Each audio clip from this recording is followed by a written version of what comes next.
Well, for more on this, we can bring in Florian Bieber now, a professor for Southeast European history and politics at the University of Graz in Austria. Florian, great to have you with us. Now, NATO's Jens Stoltenberg has called for calm from both sides. He said that there's a peacekeeping force in Kosovo ready to intervene if necessary. Is the risk that high? Well, I don't think there's a real risk of an armed conflict in Kosovo, exactly because there is a NATO mission in place, and it has been in place since 1999. And also Serbia has no interest in an armed confrontation.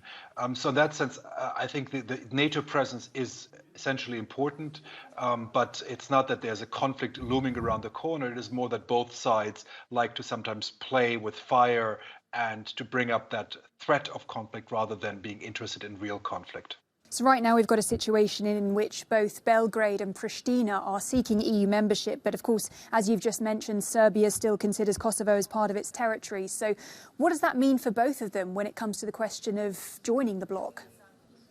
Well, at the end of the day, neither of them can join the European Union until that relationship is settled.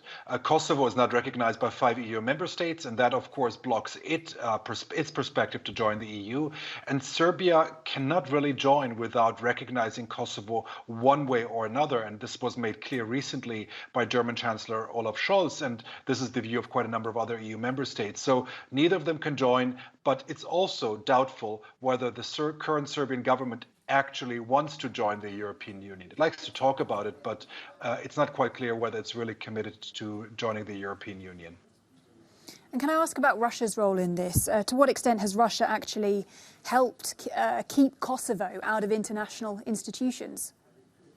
Well, Serbia has lobbied hard with countries to block their Kosovo's membership in international organizations. And of course, Russia and China are crucial because they're holding up UN membership by their presence in the UN Security Council.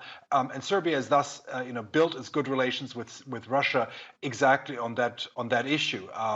And so from that point of view, Russia has blocked Kosovo, has sometimes said that if the West were to recognize Crimea or some of the breakaway territories of Georgia under Russian control, that it might reciprocate by recognizing Kosovo. But of course, none of that is really realistic. So from that point of view, Russia benefits from this frozen conflict in a certain way, and it's been trying to throw a wrench into the EU integration for years. So all of this is really in Russia's interest for this conflict to remain unresolved and open.